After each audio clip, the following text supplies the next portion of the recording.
Hey everyone, welcome to Two Car Pros. My name is Ryan, and today I'm going to show you exactly how to perform a fuel pressure test. So basically, we want to see how much PSI the fuel pump is putting to the fuel rail to be fed into the engine. And if you think yours might be a problem, it's a good idea to do this test before you just start replacing parts. Before we go any further, I must advise you to wear some eye protection, and some gloves is a good idea. Gasoline is corrosive, you don't want it in your eye, that sort of thing. And obviously, keep static electricity to a minimum by discharging yourself on the body of the car, grounding yourself out, and no open flames or smoking or anything like that. Also, I show you how to tap into the fuel rail before it goes into the fuel rail. That's typically the most common place to do this test. There's a couple other places you could theoretically do it. This one just happens to be the easiest because it's on the top of the engine. Also, some cars have fuel pressure test ports or pressure release little Schrader valves. That's not super common. That's definitely more on the rare side. So if you have that, go ahead and use it. But I'm gonna go ahead and assume the hard way you don't have it, like this truck doesn't have, and every car I've ever owned, but I have seen that, so I wanted to mention it. With all out of the way, let's jump in. So here is our fuel pressure test kit. Mine is made by Snap-on. No, you don't need the Snap-on one. You can rent these from any parts store for either free or extremely cheap. Also, I've left a link down below in the description for an inexpensive one on Amazon.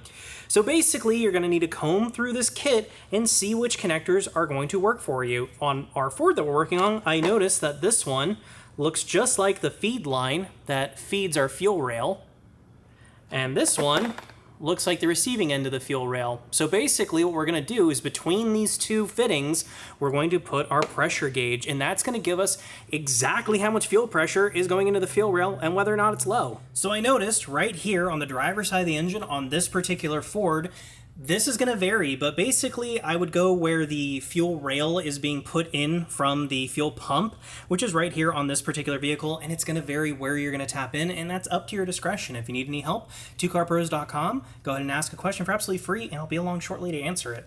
So we need to loosen or undo this line, and these are those pesky Ford lines, but they're not so bad if you have the right tool, and the link is located down below in the description. So you just slide the tool on like this, bring the line forward just a touch, push the tool into place, and then I don't relieve the fuel pressure. I actually like the fuel pressure because it sort of helps push the line apart.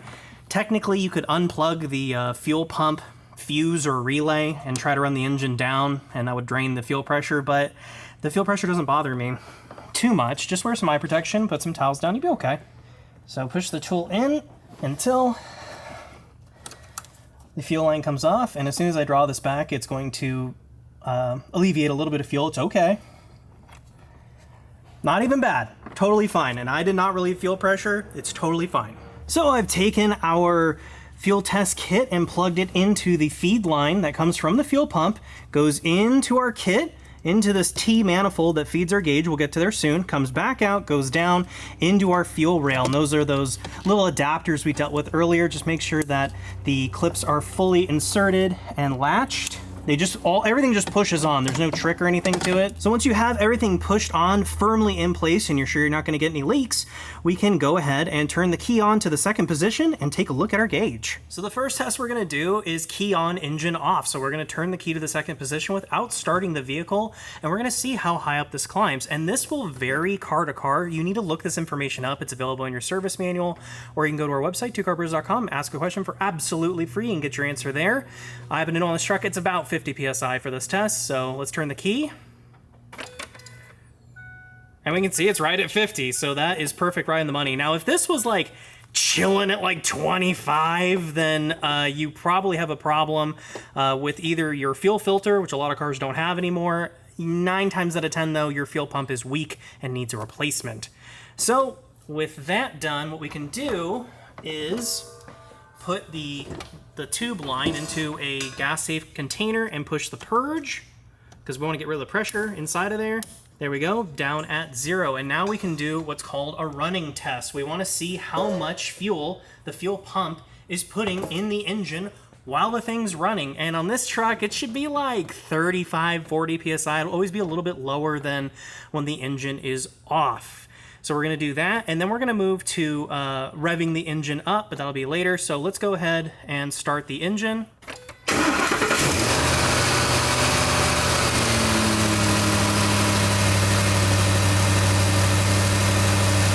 Okay, so it's idling right at 30 PSI. That is honestly right on the money for this truck, so that's a good sign. Now I'm gonna wait until the truck has come up to temperature, and we're gonna give it some RPM.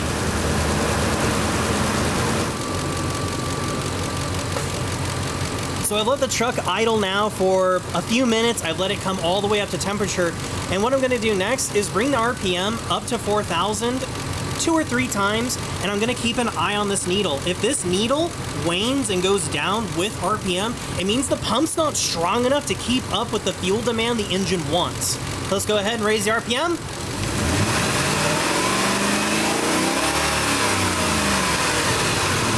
Sit perfectly at 30. That is really, really good. There you go. It's okay if it flickers back and forth a teeny bit like this. That's totally normal. You just don't want to see it like go woo and dip and stay low, but it is hovering right around 30 PSI for this truck, which I happen to know is just perfect. So our fuel pump and fuel filter on this truck are perfectly fine. If you have those problems, I would look into replacing your fuel pump or fuel filter if you have one. So now that our test is complete, we can start removing our testing tool. And what we need to do is purge that pressure.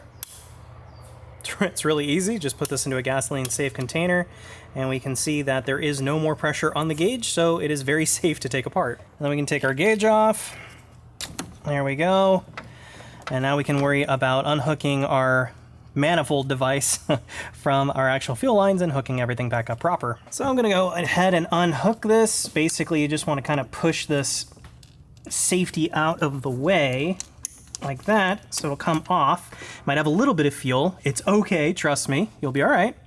You might want to have a terry towel nearby if you're really concerned about that kind of thing, but you know, it's not a lot of gas. It'll be okay. Just, you know, no one light a match, no one smoke, that kind of thing. So we're gonna do the fuel tool again. Very easy. See, it's not that bad. I did it with one hand. And we can get this guy out of there.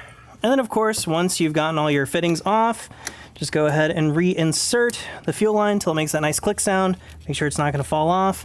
You can even turn the truck on to make sure that it's not going to leak, but I'm confident this will be just fine. So that is how to perform a fuel pressure test. That is an essential automotive diagnostic tool that we use to see if you either need a fuel filter or a fuel pump, or the pickup could be clogged inside of the tank. So it's a good idea to know that, because the symptoms can mimic other things that might be wrong, and you can narrow it down by using this test and saying, well, look, the fuel pressure is very weak. You have a problem with your fuel system. You can rule everything out that might be mimicking it. So what to do if you have low fuel pressure? Basically, there's the 2 fixes. You either have a clogged filter, needs a replacement. A lot of newer cars don't have fuel filters, so don't be surprised if your car doesn't have one. Or it needs a fuel pump. Is like 9 times out of 10 the most common fix for this problem is you need a new fuel pump. And if you're replacing the fuel pumps inside of the tank, so you'll get a good look at the pickup if the pickup is all clogged up on the little sock there. So this will tell you everything you need to know, and the fixes are just those 3 things.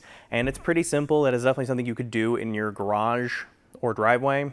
And of course, you can always reach out to us at 2carpros.com and ask a question for free, and we'll be along shortly to help you. And those questions can range from, you know, knowing your fuel pressure, knowing how to take your fuel pump out, and how to put that back, anything like that. We are here to help you, so do not be shy.